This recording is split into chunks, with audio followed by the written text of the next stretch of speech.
today, all of my projects I am using scrap wood, except for in this case where if you don't have scrap wood, you can buy these wood stir sticks, paint stir sticks from, I believe, Walmart. I think I got mine from Lowe's.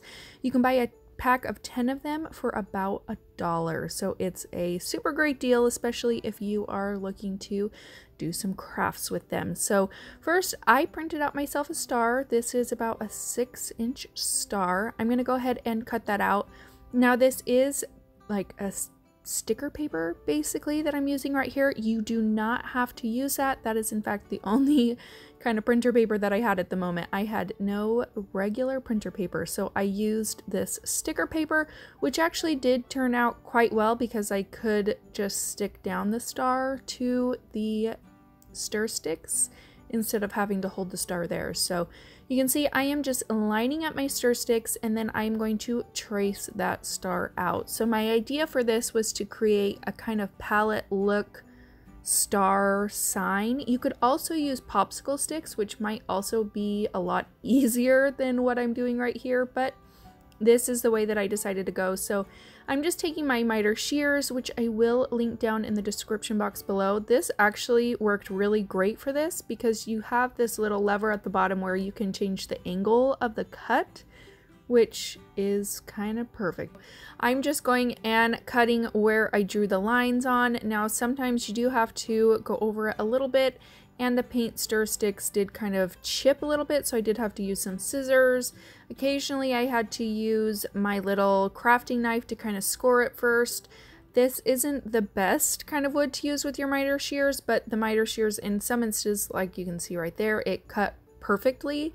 So it really, I feel like it depended on the paint stir stick itself. I don't know why some cut easier than others, but it is what it is. Now I will tell you that this project did take me quite a while, and that's mostly because I messed up several times. So just try to pay attention to what you're doing instead of watching the TV while you're crafting, and you will not take, you know, a good hour and a half on this project. So I am just going through and cutting, like I said, all of the lines where they are. And this ended up kind of being like a little puzzle that I had to try to figure out which piece went where towards the end, but I thought that this was really fun. After you get all of your stir sticks cut out, you are going to want to sand them down because there will be some rough edges and a little bit of, you know, chips here and there. So that's one thing that I would recommend. So here I am just putting it all together, making sure I have the pieces in the right spot. I'm going to take my Craft Smart stain. This is just in the Barnwood Brown. I love this stuff because it dries really fast and it's not stinky like normal stain. And I actually really love the color of this stain. It's more of like a neutral brown instead of where the wax from Waverly, the antique wax, is more of like a warm tone brown. So I really love this stuff. I love just some neutral brown decor in my home. So I just go through and paint all of those in that stain, wiping off the excess. And then after I'm done doing that, I am going to distress it with some Waverly white chalk paint. I'm going to go around all the edges, and then I'll take each piece individually just to kind of give it a little bit more dimension so you can actually see that they are individual pieces. I got this sign from the Dollar Tree. I'm just going to go ahead. They have like little metal pieces that are sticking out at them. I just removed those with some pliers. Now I'm taking some brown paper just to cut myself out a template. I had a sweet subscriber mention this little tip to me, so I'm just taking a piece of paper, measuring it down inside, and then I'm going to use that as the template for my scrapbook paper. I did get my scrapbook paper from Hobby Lobby. That's where I will get all of my scrapbook paper in this video, and I'm just using my paper trimmer to trim this. This is seriously the coolest thing. It cuts my crafting time in half rather than having to use scissors, and it makes straight cuts super easy and simple. I love it. So I'm going to take some elephant chalk paint from Waverly, and I am going to go around the edges a little bit just because I knew that I didn't cut it perfectly. I cannot get my cuts 100%. I don't know what it is. If you can, perfect. If not, a little trick, I'm just painting it in the elephant color just to make sure that when I put the paper on, you will not see the white underneath the edges. Now I'm going to go ahead and take some Waverly wax in Antique, and I'm just kind of distressing the frame a little bit. I mostly did this because there were some spots in the sign that just weren't great looking. It was kind of uneven in color, so I decided to just kind of distress it and make it all look cohesive. And then after that, I'm going to take some Mod Podge and I'm going to Mod Podge my scrapbook paper down. Now, one thing I don't do is Mod Podge on top. I always wait until the bottom layer is dry first before I go on top. That way you get less wrinkling and, you know, making it look all wet and wrinkled. So I'm just taking my little Cricut smoothing tool and I am just smoothing out all those edges. After I'm done doing that, I do take my sandpaper to the star just to rough it up a little bit. And then after that, I am going to just glue it down. I do start with the middle pieces. I did glue it down a little crooked, but you know, I'm not perfect. I do not make my crafts perfectly all the time. And since it's for me, I wasn't too worried about it. So like I said, I just start in the middle and work my way out.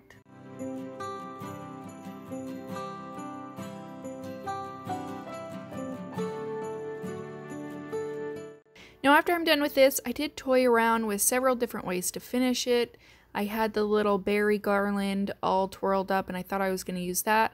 In the end, I just go with some ribbon. I tied this ribbon into a cute little bow and I just hot glued that on the front. I'm just kind of slowing it down for you so you can see how I make my bows. Super, super easy. And I just hot glued that right to the front. I ducktailed the ends and just hot glued it down.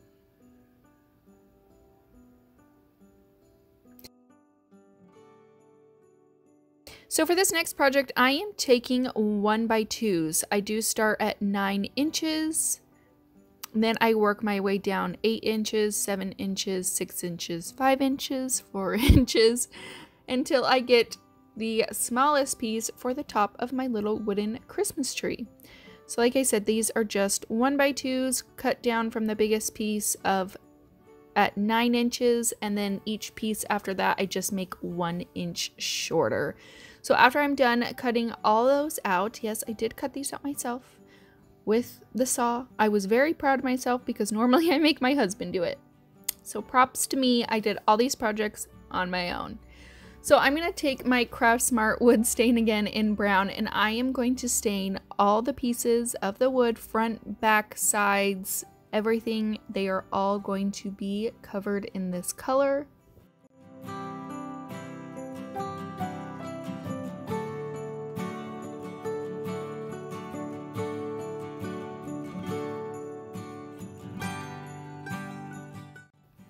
And after I'm done with that, I'm taking my Waverly chalk paint in white again, and I wanted to give this a whitewashed look. So I'm going heavy-handed around the corners and the edges, and then I'm slightly dry brushing over the top. It's really simple and easy to do. Just take your paintbrush and dab off the excess on a paper towel, and then just brush your paint along the front. I love the way that this looks. It almost, to me, it looks like it's got a little bit of snow on it, so I thought this turned out so cute. And then I'm going to take some sandpaper and I'm just going to rough up the edges a little bit. I wanted that natural wood to show through, especially on the corners, so I made sure to go a little more heavy-handed on those corners, and then I did go along the edges as well. And then after that, I'm just taking some hot glue and I am going to glue all of my pieces together, starting with the bottom, the biggest piece, and then working my way up. I tried my best to make sure that they were even and centered. I have no idea if they completely are, but it looks good to me, so just do as best as you possibly can.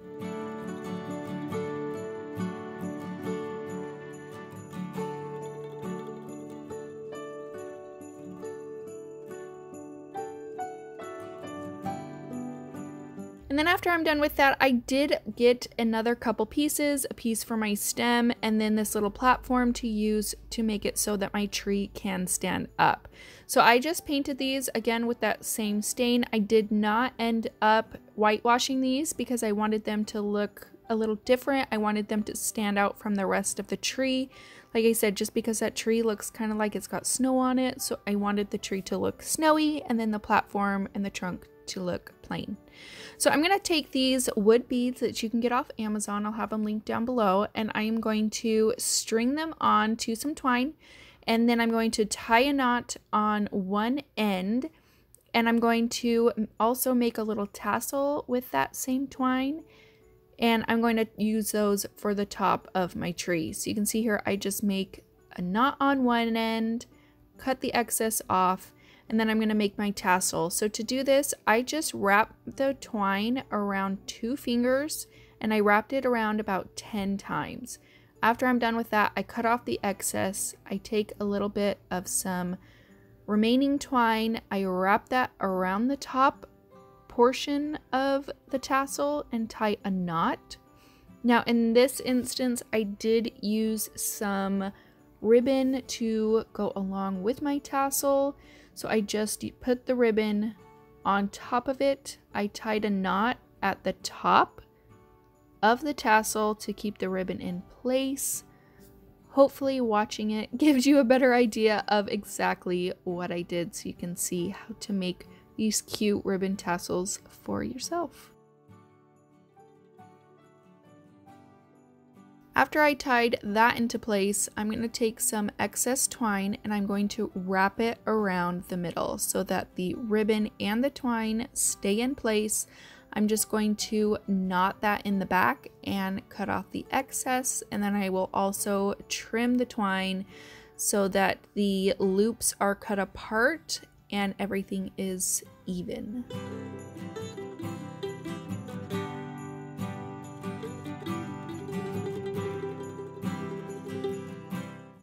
Then I'm going to take that tassel and take those beads and I'm going to tie them all together in just one knot, cutting off any excess shorter twine. I wanted the longer twine on there so that I could wrap it around the tree. And I'm just taking it and, like I said, just wrapping it around. I am going to hot glue the twine in the back and then secure it just with some more hot glue. It was really simple and easy, and I love the way the top of this turned out. I love the buffalo check ribbon and the tassel to go with it. So I'm going to take some of this berry garland that I got from the Dollar Tree and I'm just going to wrap the stem in this berry garland. I thought that this gave it such a cute added extra touch. I absolutely love the way that this tree turned out.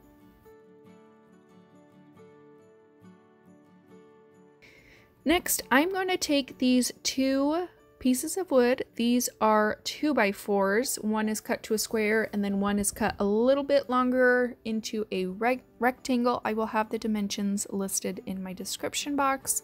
And I again am just going in with that same Craft Smart brown stain. I wanted all of my pieces to be cohesive and to match, make them look like they're a part of a set. So that is why I do use some of the same materials and colors. So I'm just going to stain that and then distress all the edges with some sandpaper so that you can see that natural wood show through. And then I'm going to take that same red buffalo check ribbon. I did get this from Hobby Lobby. And I'm going to make these into little presents. I thought these were so stinking cute. I just hot glued the ribbon down together and then I tied a simple bow and hot glued that to the top of the ribbon where the ribbons cross. And then I'm going to make a little tag for it. So I contemplated and back and forth of what I wanted to add to it because I knew it looked too plain. So I took this scrap paper. I got this in a pack from Joann's and I am just cutting out a little tag. I used one of my wooden paint sticks as a little template for a rectangle and then I just angled the top pieces. Then I'm going to take my red paint marker and write the word Santa. I did leave the other one blank just so you could see what they looked like blank and then with some words on it. I'm going to take some twine and tie that around the block, and then I'm going to take some more of these beads. Do basically the same thing that I did with the tree, just loop some beads through some twine and then tie a knot so that they don't come off. And then I will add the tag along with the beads. I did glue down that first bead just so that it stayed where I wanted it to be, and then I did hot glue the twine to the back so that those stay in place, and then I added my little tag to the front. Now for the second little present, I'm going to take this burlap ribbon that I got from the Dollar Tree. I'm going to cut it in half and use both of those as the little ribbon for this present. I did kind of shred the sides. I just removed some of the pieces of twine from there so it looked a little bit more rough, not as such of a clean edge, if that makes sense. And then I'm going to take that same red buffalo check ribbon and I am going to tie a cute little bow on the front, and then I do hot glue the tails to the back.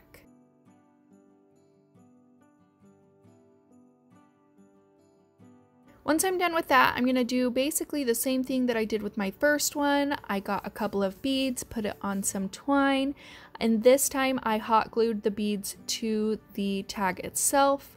Then I hot glued the tag down and then wrapped the remaining twine from the beads around the present and then just hot glued that in the back. And that was it. I thought these turned out so dang cute. There are so many different ways you can finish them.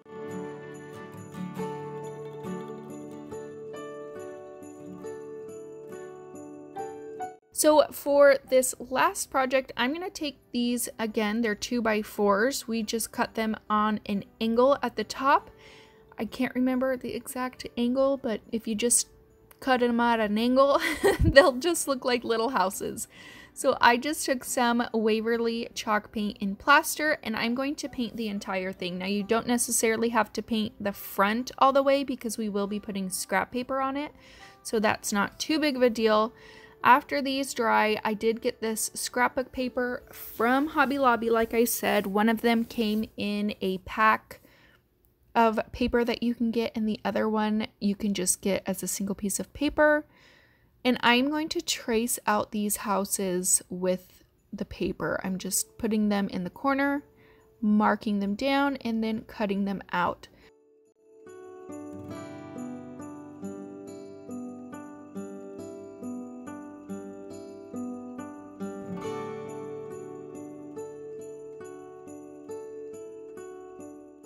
And then after you are done doing that, you're going to take some Mod Podge and you are going to put those right on down. Like I said before, I like to let my first layer of Mod Podge completely dry before I go over the top with it. It's just so that it creates less bubbles, it creates less wrinkles. That's just what I have found to work for me. So I just put those down, I wait for them to dry. While those dried, I cut out my decals. And then I am going to go back to the wood blocks and I'm going to sand them down. This takes off any excess paper that is around the edges. Someone mentioned that you could also use a nail file. That works great as well. I don't have one on hand at the moment, but if I do, I will definitely be trying that out. So I just roughed up the sides a little bit and all of the corners just to give it a little bit more of a distressed look, give it some definition, and I did this to both blocks. Once I'm done with that, I am going to Mod Podge around the sides and the front of the little houses. This makes it so that the paper stays down all the way. I want to make sure that the edges are completely stuck. So after I'm done with this, I'm going to cut out my decals. Now these decals were super distressed. I think that they're called Grunge Christmas decals. So they had a ton of tiny little pieces. Sorry for all the wiggling. My 10-month-old thought that he needed to be sitting on my lap while I did this. So he sat and played, had some little entertainment. So I tried going through and weeding out all the little excess pieces. It was going to take me forever. So I did try to use some painter's tape and very carefully go over it to try to pick up those little pieces. It did work pretty well. It didn't get everything, so I did still have to go through and weed out some more pieces, but I mean, you can see here how much it pulls up. So if you ever have any little intricate designs like this, maybe try some tape. I've also seen people use lint rollers on them. I didn't have one of those on hand, so I did just use some painter's tape and it worked pretty good. After that, I'm going to take my transfer tape. I do get this from Expressions Vinyl. I've had a lot of questions about that. And I am just going to place my decal onto my little house. I just take it, place it where I want it. I use my little scraper to make sure that the decal sticks. And I just peeled the transfer tape off. And I did this for both the tree and for the little Santa. For the Santa, the little ball on the end of his hat, if I wanted this centered, it was going to put his head off center. So I did kind of move his head more to the center, and then I did wrap the little fluffy ball, whatever you want to call it, to the side. And I actually like the way that it turned out. It didn't bother me that it wasn't, you know, on the front of it. You could still see it if you looked from the side. And then after that, I did take some Mod Podge just to make sure that my decals were going to stay in place and they were going to be permanent. And it just sealed the vinyl and the paper and everything else together. After that dried, I did take some twine and I wrapped that around my little houses. I just went around twice, hot gluing on the back and then wrapping it around and hot gluing on the back again. I did do this for both of my little houses. And then I tied a simple little bow just with my twine. I looped it around my fingers twice. And then I made sure to leave a good amount of excess twine so that my little tails could be long. Now for the middle, you just tie it in a knot twice. And then after you're done with that, you can play with the little loops so that they are centered. And then I just cut off the excess string. That's really all there is to it. It's so easy to create these cute little simple bows. I love putting them on all of my decor items. And I thought that the excess tails at the bottom turned out so dang cute.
And that's it for today's video. I hope you enjoyed these scrap wood Christmas ideas. If you did, go ahead and give it a thumbs up. Don't forget to subscribe before you guys leave, and I'll see you in my next video. Bye!